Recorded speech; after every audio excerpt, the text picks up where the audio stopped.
Et tu sais, Bangkok, cette île où tout le monde rêve de passer ses vacances, à se dorer la pilule.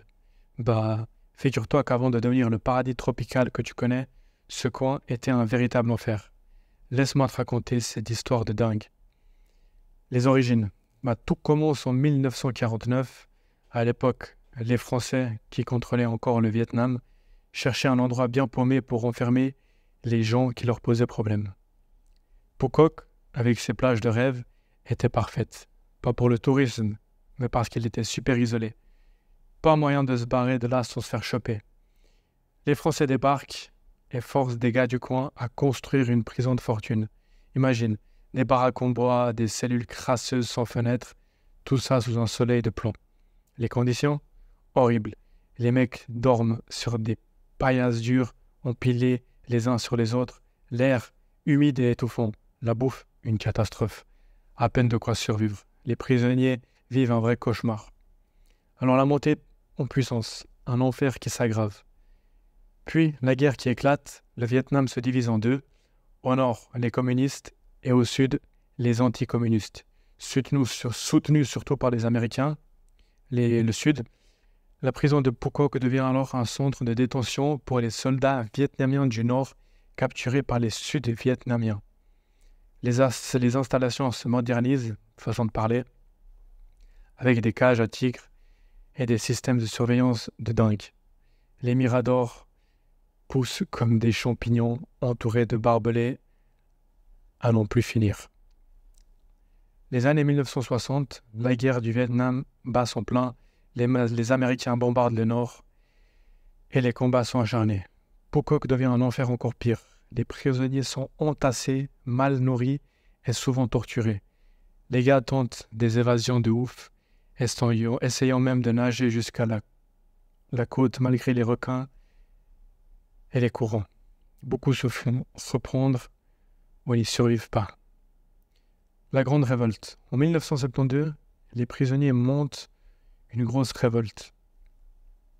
Ils réussissent à prendre le contrôle de certaines parties de la prison pendant quelques heures seulement, et capturent des gardiens, et tentent de s'emparer des armes. Mais les gardiens ne se laissent pas faire. La révolte est réprimée violemment. Beaucoup de gars sont blessés ou tués, et les représailles sont terribles pour ceux qui survivent. Les conditions de vie, déjà horribles, elles deviennent encore pires après ce qu'ils ont fait. Les architectes de la terreur. Les gardiens et les commandants, pas détendre. Les commandants, souvent des vétérans de l'armée, et leurs gardiens étaient sélectionnés pour leur cruauté surtout. Donc imaginez, surtout pour leur cruauté, ils étaient engagés. Ils ne faisaient pas dans la dentelle, ils supervisaient les séances de torture, les interrogatoires, et maintenant l'ordre avec une discipline de fer. Les types vivaient sur l'île avec leur famille, créant une petite communauté centrée sur la répression. De jeunesse. La fin de la prison, retour au paradis, Pas de sourcils, la pas de fin de cheveux. l'enfer. En Allez, 1975, En moins de 3 mois. Je me suis fait pousser donc ma de barbe en moins de 3 mois avec mon 1949 à privé. 1975, donc en 1975 ça se finit, Peut-aider à être la guerre plus se beau, termine, plus confiant, les et plus heureux. Nord-Vietnamiens Donc, gagnent c'est parti, mon contre ami. le Sud. Donc, même les Américains qui étaient avec le Sud, ils perdent. Vous savez combien d'argent ils ont dépensé les États-Unis pour les aider et ils ont perdu. Donc, le Nord, il gagne et la prison de Phuoc ferme ses portes. Logiquement, parce que les prisonniers, c'était ceux qui viennent du Nord. Et logiquement, quand le Nord du Vietnam a gagné, ils sont tout de suite allés libérer leurs prisonniers qui étaient enfermés par les Vietcong du Sud. Donc ensuite, elle ferme, les derniers prisonniers sont libérés et les bâtiments sont laissés à l'abandon. La nature reprend ses droits et les anciens bâtiments sont envahis par la jungle. Aujourd'hui, à ce jour d'aujourd'hui, ce qui permet de filmer, Phuoc est redevenu un coin de paradis. Les touristes affluent pour profiter des plages de sable blanc et des eaux cristallines. Mais si tu fais un tour sur l'île, tu peux voir les vestiges de la prison, les cellules, les cages à tigres, les miradors. C'est devenu un musée en plein air. Donc si tu veux visiter la prison, c'est gratuit. Et tu verras, là je vais tout montrer de tout ce qui reste de la prison. Un petit rappel frappant du passé sombre de l'île et une preuve que même les endroits les plus magnifiques peuvent cacher des histoires d'horreur. Voilà. Salut! Alors, t'es prêt à plonger dans l'histoire de la prison de Fucock? Accroche-toi bien, parce que ce qu'on va découvrir, c'est loin d'être des vacances paradisiaques. Fucock, aujourd'hui une destination de rêve avec ses plages de sable fin, cache un passé bien sombre. Imagine-toi une île isolée au milieu de la mer, où autrefois, des prisonniers ont vécu l'enfer sur Terre. Oui, tu as bien entendu, l'enfer. Allez, on y va. En 1949, pendant l'époque coloniale française, les gars ont décidé que Fucock, avec son cadre pittoresque, serait un super endroit pour construire une prison. Mais bon, pas pour profiter du paysage, hein. Non, ils voulaient juste un endroit où personne ne pourrait s'échapper facilement. L'île était comme un gros piège entouré d'eau. Pratique, non? Les premiers bâtiments étaient super basiques. Imagine des cellules minuscules, sans fenêtres. Pas de lumière du jour, juste des murs moisis et une odeur de sueur. Pas la peine de penser à se coucher confortablement. Les gars dormaient sur des paillasses dures, et souvent, c'était tellement serré qu'ils se retrouvaient à dormir les uns sur les autres. Et là-dedans, la chaleur était insupportable le jour, et l'humidité la nuit. Un vrai sauna, sans l'option détente. Les cages à tigres, tu connais? Ce sont des cages métalliques où tu ne peux ni te lever, ni t'allonger. Juste là, plié en deux, sous le soleil brûlant ou dans le froid de la nuit. Pas super fun. Les prisonniers passaient des journées entières là-dedans, se tortillant pour trouver un semblant de confort. Et la bouffe, on en parle. Riz pourri, soupe de légumes rancis, et parfois un morceau de poisson desséché. Miam. Les gars se battaient pour avoir un peu plus de cette pitance répugnante. Les conditions sanitaires étaient horribles. Les toilettes, juste un trou dans le sol.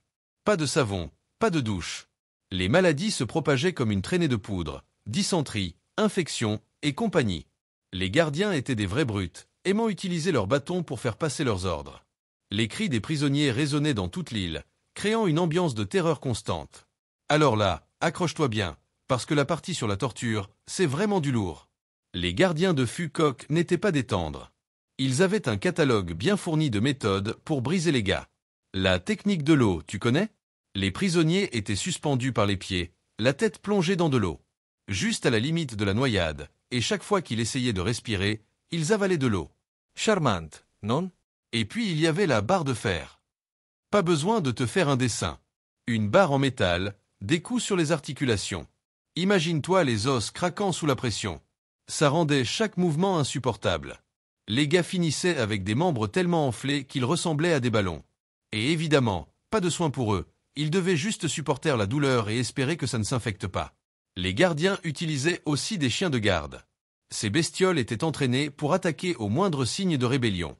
Tu t'imagines être poursuivi par un chien enragé, juste parce que tu as osé bouger un peu trop vite.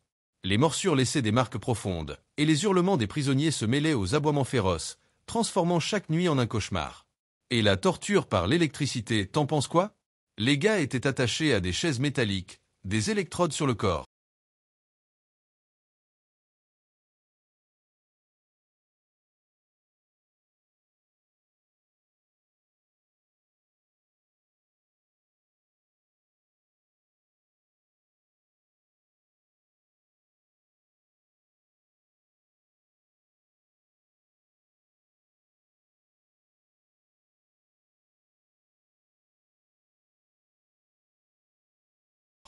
Les chocs électriques faisaient convulser les prisonniers, les laissant hurler de douleur. Ces séances pouvaient durer des heures, transformant leur esprit en une mer de souffrance. Franchement, ça donne des frissons juste d'y penser. Les gardiens ne se contentaient pas de torturer physiquement. Ils aimaient aussi jouer avec la tête des gars. Les interrogatoires étaient incessants, avec des menaces de mort si tu ne parlais pas. Les gars finissaient par avouer n'importe quoi juste pour que la douleur s'arrête. Ils étaient battus, brûlés avec des cigarettes, tout ce que tu peux imaginer pour briser leur volonté. Les humiliations étaient quotidiennes. Ils forçaient les prisonniers à se déshabiller devant les autres, à ramper dans la boue. La privation sensorielle aussi, enfermer un gars dans une pièce noire pendant des jours, sans lumière, sans bruit. Ça les rendait fous. Alors, vivre à Fucock, c'était pas vraiment la belle vie. Les cellules étaient tellement bondées que les gars n'avaient même pas de place pour se tourner. La chaleur était suffocante, et l'humidité constante rendait l'air lourd et moite. Tu sais ce qui courait dans les cellules? Des rats, des cafards, et toutes sortes de bestioles. Burke. Les conditions d'hygiène? Inexistence. Les toilettes, c'était juste un trou dans le sol. Pas de moyen de se laver correctement. Les infections se propageaient comme une traînée de poudre. Les prisonniers étaient forcés de vivre dans la crasse, entourés de saleté et de leurs propres déchets. Et la bouffe, parlons-en. Riz pourri, soupe de légumes pourris, et si t'avais de la chance, un petit bout de poisson. Pas de quoi remplir un estomac. Les gars étaient constamment affamés et faibles. Les gardiens se servaient de la nourriture comme d'une arme, distribuant des rations en échange d'informations ou de bons comportements. C'était un jeu de survie constant. Les prisonniers devaient travailler dur. Lever aux aurores, travail forcé toute la journée. Creuser des tranchées, construire des routes, porter des charges lourdes sous le soleil brûlant. C'était épuisant, et les gardiens ne manquaient pas une occasion de frapper ceux qui traînaient. Le soir, ils retournaient dans leurs cellules pour affronter la terreur nocturne. Les cris des gars torturés résonnaient dans les couloirs, une symphonie macabre qui ne s'arrêtait jamais. Malgré tout, les gars ne se laissaient pas faire. Il y a eu pas mal de tentatives d'évasion, même si, soyons honnêtes, ça réussissait rarement.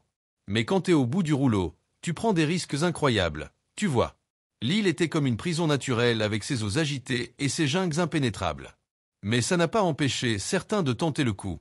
En 1969, quelques prisonniers ont réussi à creuser un tunnel sous la clôture. Imagine ça, des mois de travail acharné avec des cuillères et des bâtons, creusant en cachette la nuit pendant que les gardiens roupillaient. Ils ont réussi à s'échapper par là, mais malheureusement, la plupart ont été repris. Les gardiens, furax, ont intensifié la surveillance et les punitions. C'était brutal. Certains gars essayaient de résister autrement. Ils cassaient les outils, sabotaient les infrastructures, faisaient tout pour rendre la vie difficile aux gardiens. C'était leur manière de dire « on ne se soumet pas ». Bien sûr, ils prenaient de sacrés risques pour ça, et les punitions étaient sévères. Les gardiens n'étaient pas tendres avec ceux qui essayaient de foutre le bazar. Il y avait aussi des grèves de la faim. Les prisonniers refusaient de manger pour protester contre les conditions inhumaines. Les gardiens réagissaient en les nourrissant de force avec des tubes insérés dans la gorge. Une expérience horrible, vraiment. Les gardiens les forçaient à avaler des tubes en plastique pour les nourrir, mais pas de façon délicate. C'était brutal, ça faisait souffrir, et ça ne faisait que renforcer leur détermination à résister. C'était un vrai bras de fer mental et physique. Les tentatives d'évasion ne s'arrêtaient pas là. Les gars essayaient aussi de nager jusqu'à la côte, même si ça semblait dingue avec les courants forts et les requins dans les eaux. Certains utilisaient des radeaux de fortune, mais souvent, ils étaient capturés ou ramenés par la mer. Pourtant, chaque tentative d'évasion, même ratée, montrait à quel point ils ne voulaient pas rester emprisonnés. À l'intérieur de la prison, les prisonniers organisaient des mouvements de résistance. Ils échangeaient des messages secrets, soutenaient ceux qui allaient craquer et planifiaient des révoltes. En 1972, une grande révolte a éclaté. Les prisonniers ont réussi à s'emparer de certaines parties de la prison pendant quelques heures. Ils ont tenté de prendre les gardiens en otage et de s'emparer des armes. Malheureusement, la révolte a été violemment réprimée. Beaucoup ont été blessés ou tués, et les représailles étaient terribles pour ceux qui avaient survécu. Mais malgré la brutalité de la répression, ces actes de courage ont inspiré de l'espoir et du courage chez les autres prisonniers. Ils se racontaient ces histoires pour se rappeler qu'ils n'étaient pas seuls dans cette galère, et que même dans les pires moments, l'esprit de résistance restait vivant. Avec la fin de la guerre du Vietnam, la prison de Phu Quoc a fini par être fermée. En 1973, les accords de paix ont permis la libération de nombreux prisonniers politiques, et la prison a été abandonnée. Aujourd'hui, Phu Quoc est une destination touristique prisée, mais les cicatrices de son passé sombre demeurent visibles pour ceux qui savent où regarder. Voilà, l'histoire de la prison de Phu Quoc, un endroit où l'humanité a connu ses heures les plus sombres, mais où le courage et la résilience des prisonniers ont brillé dans l'obscurité.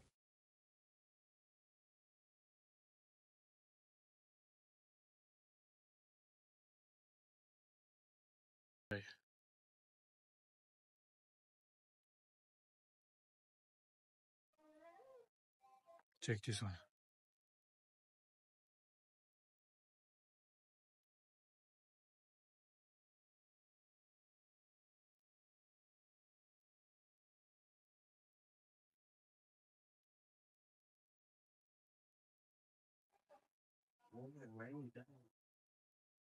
Check.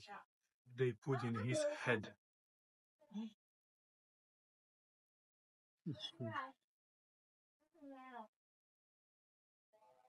This prison is not prison like Europe, USA. Here, check. They kill you. Torture.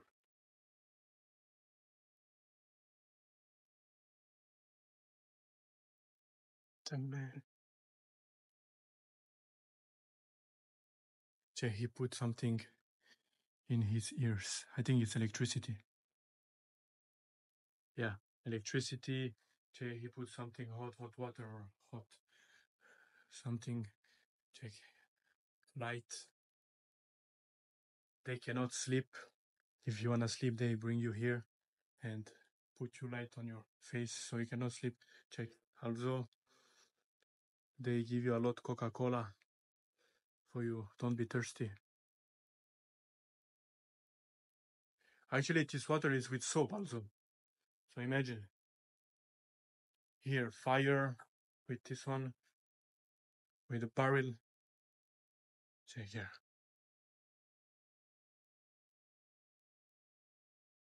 Really, the enemy tortured the prisoner by the way of hanging them on the ceiling and baiting them in turn. The enemy put a foot in the barrel. I don't know. You can see the barrel. Oh, yes. 7 successful time of tunnel digging. So 7 times the prisoner successful get out from this prison. Here prisoners chilling. They can chill here if the soldier don't come to her. Check. They have a little cigarette. I don't know how they find cigarette, but they smoke.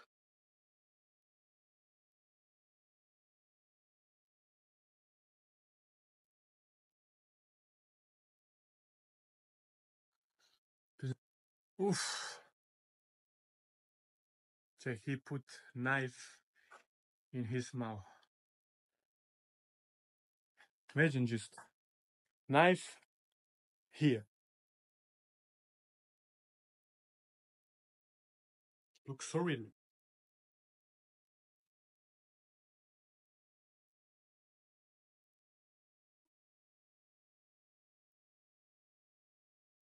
Check.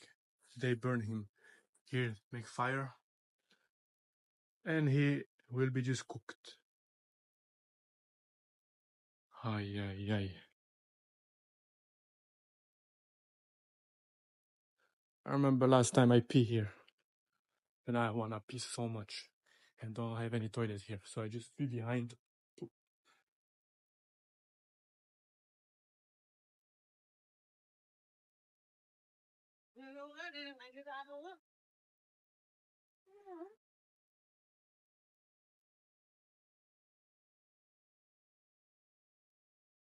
You can see here a lot metallic barbelé. I don't know how you tell in English. In French, barbelé. Cannot go out. Check. Have here soldier. Have in the tower. The only solution for them is to build a tunnel and get out like this. You can see. Remember, we saw they built tunnel 6 months.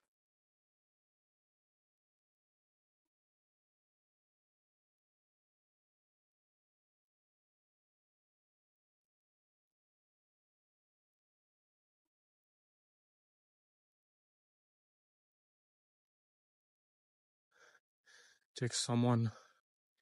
Check. Some people put water and food. This one is just for remember the hard time and give some strongest.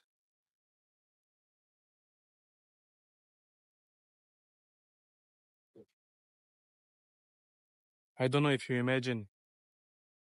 I think they stay here 1 week minimum. And now actually it's not really hot, but I know the season when it's really hot here, you cannot stay here.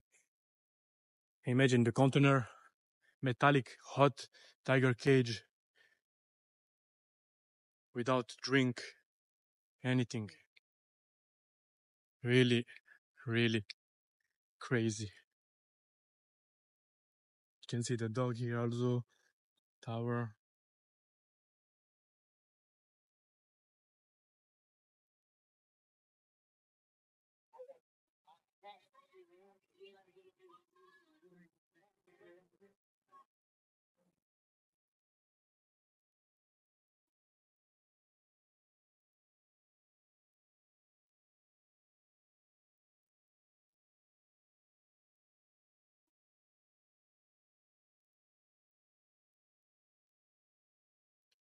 So here is the kitchen. Every branch of this prison have kitchen. You can read here. Every branch of Phuket jail had kitchens for prisoners, able to feed from 100 to 1,000 prisoners per day. Prisoners were regularly chosen to cook. So they chose who will cook. They were forced to pick firewood. Firewood is for make fire. Far forest with military, of course, with soldier behind them with a big gun. So they also stole some salt and oil. So here they cook. They cooked. You can see. So only rice and spoiled fish. Oh, he scared me. Have here soldier, military, or what? Some police from Vietnam. Okay. He cooks so much. Check what he had. He don't have like us at home, just one small fox for mix. Check. Check. He mix with this one. So imagine how much food I have. Donc cette prison, elle accueille environ 800 prisonniers. Principalement des prisonniers politiques. Donc là, tu vas voir le chien, le gardien, la tour avec le gardien. Tu sais, cette prison, elle ressemble à la prison de Prison Break, la saison 3 de Asona. Tu vois, c'est à peu près le... Pas exactement, parce que c'était un peu plus désertique. Sona, mais ici, c'est un peu plus tropical. Mais tu vois, ça reste similaire. Tu vois, c'est vraiment à l'ancienne, vieux.